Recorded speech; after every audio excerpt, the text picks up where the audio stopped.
Bienvenue dans Vivre avec Intention, le podcast dédié aux femmes qui aspirent à forger leur identité et à vivre pleinement alignées sur leurs valeurs. Alors que tu sois déjà mariée, en couple ou en attente de ton partenaire divinement destiné, ou simplement en quête de sens et d'épanouissement, ce podcast est fait pour toi.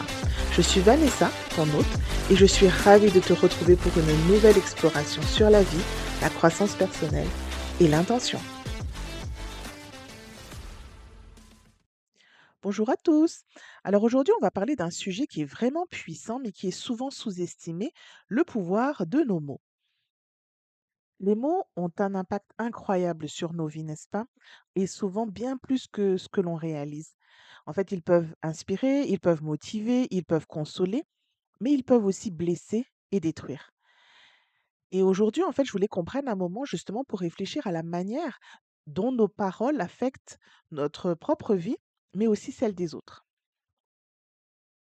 En tant que personne, en fait, il nous paraît souvent évident qu'on fait toujours attention à ce que l'on dit, que ce soit aux autres, à nos enfants ou à notre mari.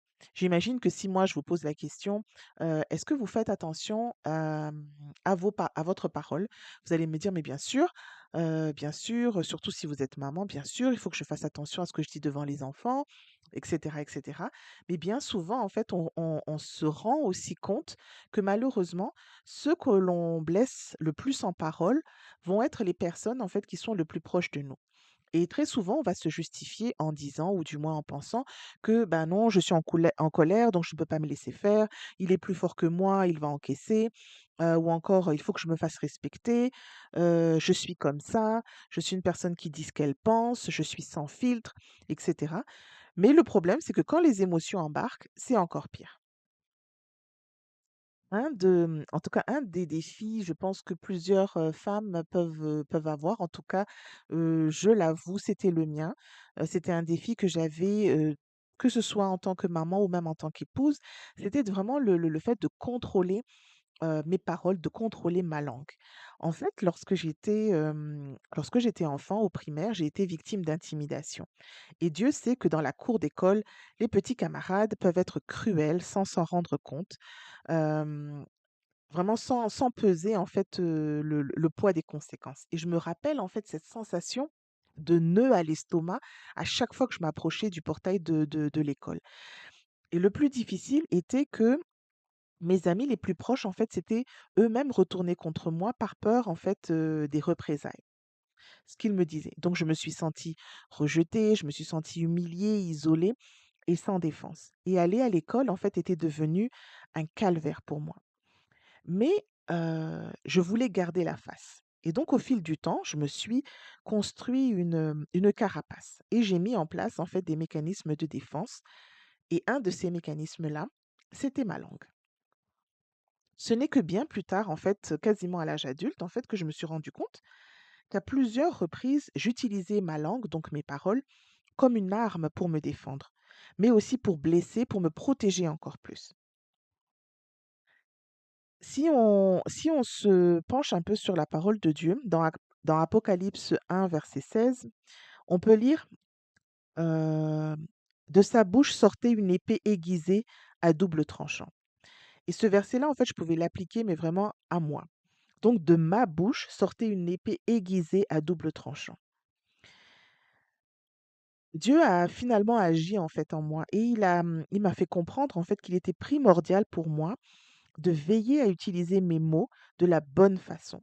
Parce que comme le dit le proverbe, la vie et la mort sont au pouvoir de la langue. Autrement dit, l'impact de nos paroles, que ce soit sur nos enfants, notre conjoint, notre entourage et même sur notre propre vie, peut être soit constructif, soit destructif. Et je suis sûre que tu préférerais être porteuse de vie, n'est-ce pas?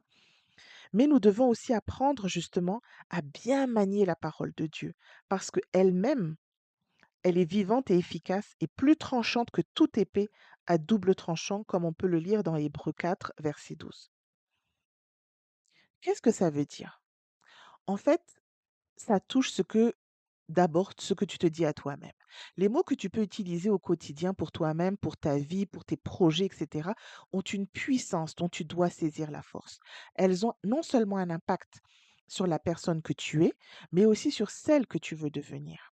Donc, si jamais il y a des phrases qui résonnent dans ta tête, des phrases qui ressemblent à je suis moche, je suis grosse, je ne réussirai jamais, je ne m'en sortirai pas, personne ne voudra d'une personne comme moi, Dieu n'exauce pas mes prières parce que je ne suis pas digne, ou bien ses promesses ne sont pas pour moi, je ne guérirai pas, ou je vais mourir à l'âge de je sais pas moi, 40 ans comme un tel, je n'ai aucun talent, je suis bonne à rien, je fous toujours tout en l'air, je ne sortirai jamais de cette misère, et cetera, et cetera.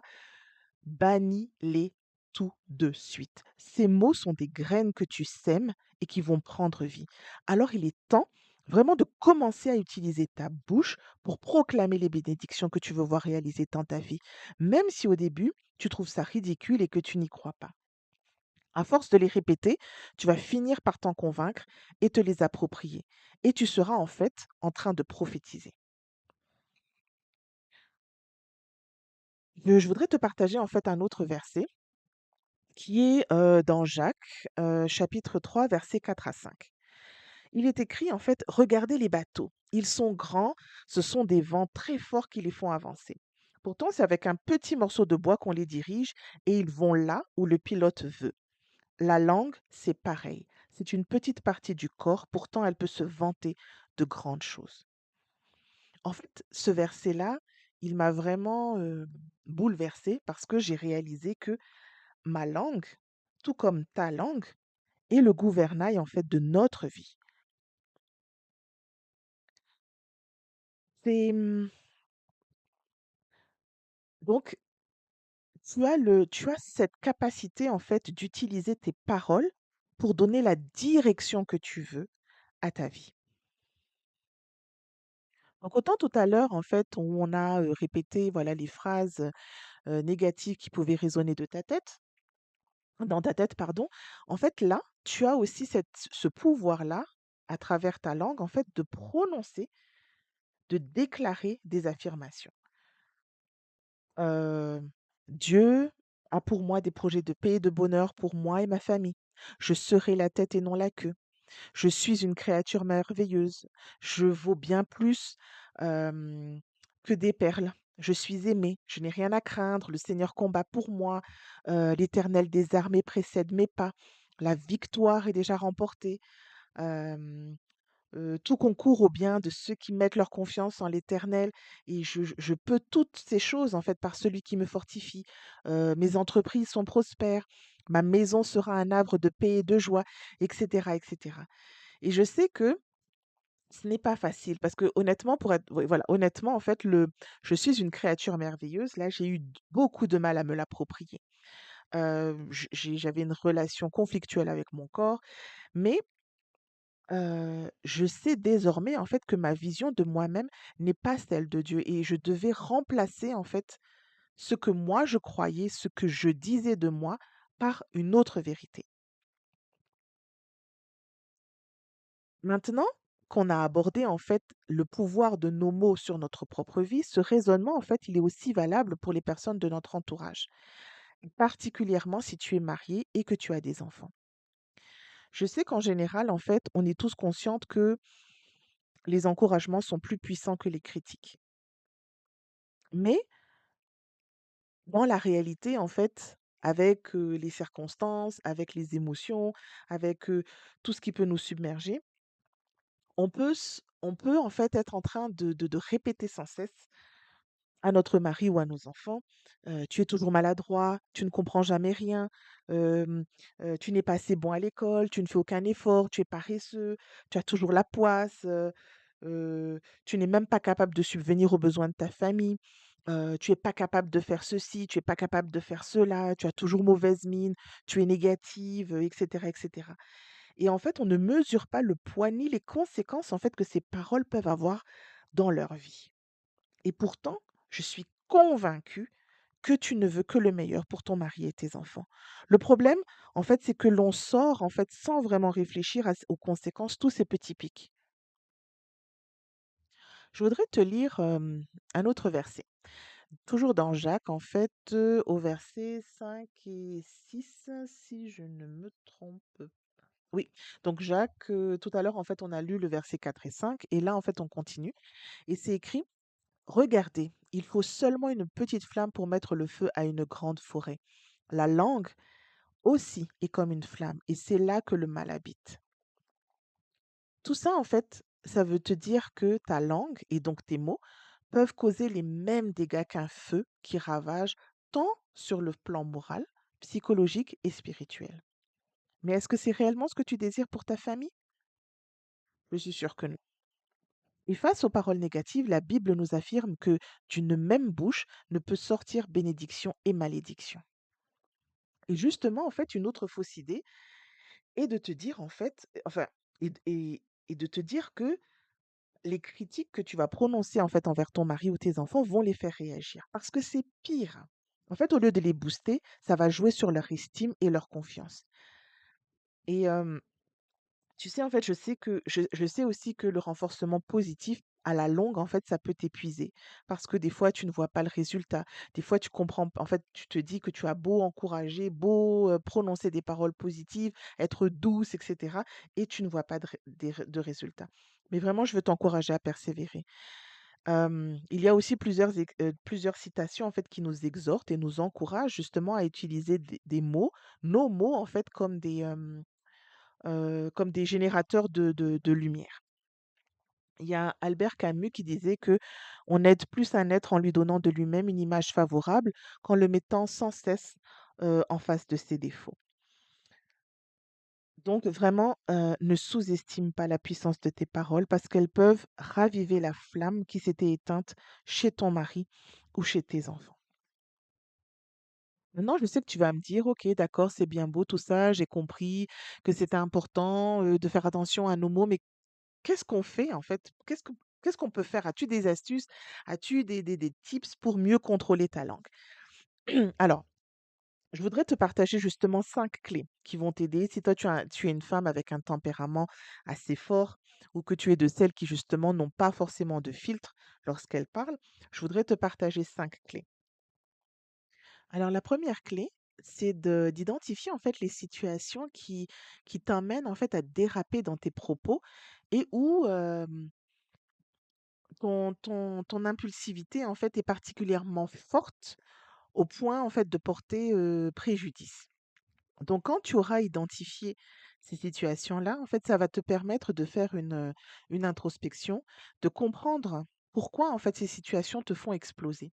Certaines blessures du passé, en fait, vont peut-être faire surface, mais ne te décourage pas. Ce sera justement l'occasion, en fait, de les cicatriser et après de mettre des garde-fous pour justement t'éviter, de «dérailler» entre guillemets. La deuxième clé, c'est d'établir, des limites, en fait, à ne pas franchir dans l'usage de tes paroles. Par exemple, n'hésite pas à adresser une liste de mots interdits. Parce qu'on sait bien, en fait, que, lorsque les disputes éclatent, en fait, nos mots peuvent dépasser notre pensée et ça fait des dégâts, en fait, inutiles. Donc, je répète, n'hésite pas à adresser donc une liste, voilà, de mots que tu t'interdis de prononcer. La troisième clé, c'est de réfléchir avant de parler. Le fait de réfléchir, en fait, avant de parler permet de ne pas laisser, l'impulsivité, en fait, prendre le dessus. Un verset qui m'a beaucoup aidé que je priais souvent, en fait, c'est dans Psaume 39 verset 2, c'est: «Je veillerai sur mes voies, de peur de pécher par ma langue, et je mettrai un frein à ma bouche». Donc vraiment ma prière était, vraiment de demander au Seigneur de mettre vraiment des garde-fous, à ma langue, en fait, que ça ne dérape pas. Parce que je voulais pas que voilà, je voulais pas pécher à cause de par ma langue, en fait. La quatrième clé, je ne sais pas si tu vas l'aimer, mais c'est d'accepter de pouvoir parfois te taire, tout simplement. En fait, hem je sais que, parfois on a tellement envie d'avoir raison, on a tellement envie de faire valoir son opinion que se taire, en fait, on a l'impression que c'est un signe de faiblesse. Mais je te garantis que ça ne fait pas du tout de toi quelqu'un de faible, en fait. Bien au contraire, ça démontre, en fait, une autre maturité, une autre force que tu possèdes parce que tu arrives à te maîtriser. Toujours pour accompagner en fait ce que je dis avec la parole, tu peux le retrouver dans Jacques 1, verset 19. Ça dit que chacun de vous soit toujours prêt à écouter et qu'il ne se hâte pas de parler ni de se mettre en colère. Enfin, la cinquième clé, en fait, c'est de t'imposer une discipline, en fait, pour méditer la parole de Dieu, parce que c'est ce qui va t'aider, en fait, dans ta maîtrise de soi. On sait, en fait, que la prière du juste est d'une grande efficacité. Et donc, vraiment, demande à Dieu de t'aider à contrôler ce qui sort de ta bouche. Euh, je te parlais, en fait, je te parlais d'un psaume, en fait, qui m'avait beaucoup aidé. C'était, tu vois: «Éternel, mets vraiment une garde à ma bouche, veille vraiment sur la porte de mes lèvres». Et plus tu vas, méditer, en fait, sur la parole de Dieu, plus tu vas te rapprocher de Dieu et plus, en fait, ta nature, impulsive, en fait, ce qui va sortir de ta bouche, en fait, va être transformé. Donc voilà, c'était les 5 clés, en fait, que je pouvais te donner si tu voulais, en fait, apprendre à contrôler un peu plus ta langue. Alors autant tu dois faire attention à tes propos pour être sûr qu'ils soient porteurs de vie, autant en fait, Dieu nous a donné une langue pour aussi combattre notre ennemi. Satan en fait qui veut nous détourner de notre destinée et qui veut nous enlever en fait toute joie ou même, tout espoir. Et tu sais en fait, je parlais tout à l'heure, tu sais, de l'épée avec le double tranchant et cetera, et donc il y a un côté tranchant où on doit faire attention, mais justement qu'est-ce qu'on doit faire avec l'autre côté tranchant, en fait, de notre langue? Je t'amène, en fait, dans Jérémie, alors c'est Jérémie 1, verset 9, qui dit que, en fait, qu'il va mettre, tu vois, des paroles dans notre bouche, qu'il va nous établir sur les nations, sur les royaumes, pour que tu arraches et que tu abattes, pour que tu ruines et que tu détruises, et pour que tu bâtisses et que tu plantes. Si tu peux relire ce verset, je t'encourage vraiment à le faire et à noter en fait tous les verbes qui sont utilisés justement pour voilà tout ce qui touche à la destruction, parce que les paroles destructrices en fait qu'on peut avoir doivent être dirigées vers la bonne personne, vers le bon ennemi en fait pour pouvoir l'anéantir.